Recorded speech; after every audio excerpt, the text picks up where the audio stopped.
और जो ये जंगल है, इस जंगल में सभी प्रकार के जानवर रहते हैं। ये तो हम सभी जानते हैं कि जंगल में जानवर रहते हैं। और जो ये कहानी है, इसका जो शीर्षक है वो है मूर्ख शेर और बुद्धिमान लोमड़ी, गीदड़, बुद्धिमान गीदड़। अब देखते हैं कि इसमें होता क्या है। होता यह है कि एक घने जंगल का ये दृश्य है। जंगल में सभी प्रकार के जो प्राणी हैं वो इधर उधर विचरण कर रहे हैं। जंगल में हाथी भी है और जंगल में चिड़िया भी है, जंगल में बंदर भी है, जंगल में खरगोश भी है और जंगल में जंगल का राजा कौन है? शेर। और शेर को देखकर तो सबकी हालत खराब हो जाती है। और जैसे ही वहां पर विचरण करने वाले प्राणियों ने उस शेर को देखा तो सभी अपने अपने जगह अपने घर की तरफ भागे।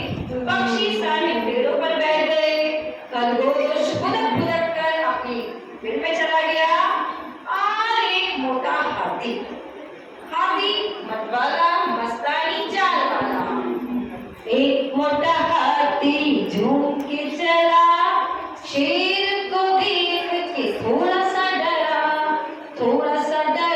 और चलता गया।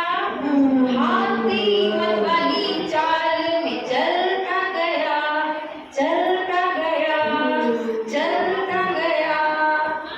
अब शेर जो सुबह से भूखा है और अपना पेट भरने के लिए अपने शिकार की तलाश में इधर उधर घूम रहा है। सुबह से कभी इधर जाता है कभी उधर जाता है, लेकिन उसको आज कोई शिकार नहीं मिला। शाम हो गई, अभी भी कोई उसको नहीं मिला जिसे खाकर वो अपनी भूख मिटा सके। चलते चलते वो एक ऐसी जगह पहुंचा जहां पर एक गुफा थी।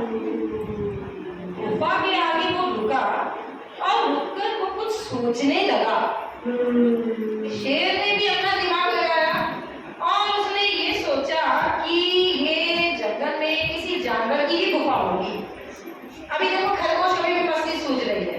उसने सोचा शेर चला गया तो वो इधर उधर फिर से भागने लगा।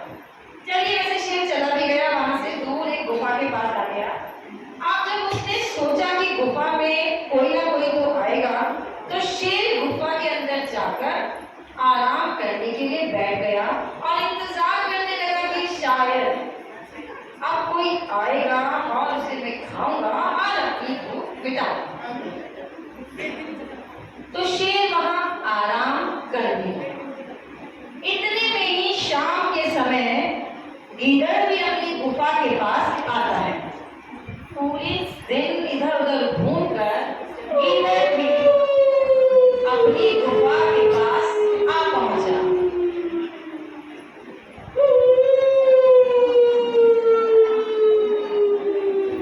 चलता गीदड़ आया अपनी जब गुफा के सामने, तो उसने कुछ अजीब सा दृश्य देखा। वहां पर उसने देखा मेरी गुफा के बाहर ये पंजों के निशान कैसे हैं। ध्यान से देखा तो समझ आया कि ये तो मुझे शेर के पंजों के निशान लग रहे हैं।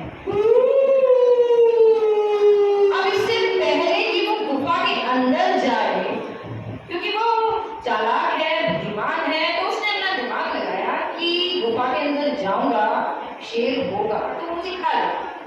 अब उसने ये बुद्धि लगाई, देखा कि जो ये पंजों के निशान हैं ये जाते हुए तो नजर आ रहे हैं परंतु वापस नहीं आ रहे हैं।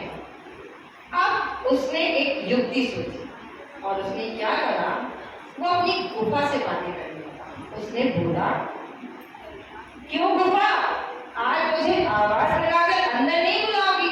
मैं कितनी देर से बाहर खड़ा हूं, तो मुझे आवाज क्यों नहीं लगा रही हो? बोलकर वो शांत हो गया। थोड़ी देर बाद उसने देखा कि अभी कुछ आवाज आई नहीं। उसने फिर बोला, गुफा आज आवाज क्यों नहीं लगा रही हो मुझे कि अंदर आ जाओ, आराम कर लो। इतने में शेर को भी कुछ लगा कि शायद ये आपस में बातें करते होंगे। अब अब उसने कहा चलो ठीक है, मैं बुलाता हूँ उसको गुफा बंद कर। तो उसने शेर ने अंदर से बोला, आ जाओ अंदर आ जाओ और आकर आराम कर लो। अभी गीदड़ फिर भी कुछ था, बड़ी विषम अजीब सी स्थिति में था कि क्या करूं, जाऊं ना जाऊं, क्या करूं। अंदर से फिर आवाज आई, आ जाओ अंदर आराम कर लो ना। अब गीदड़ समझ गया कि पक्का अंदर शेर है, वो बाहर नहीं निकला।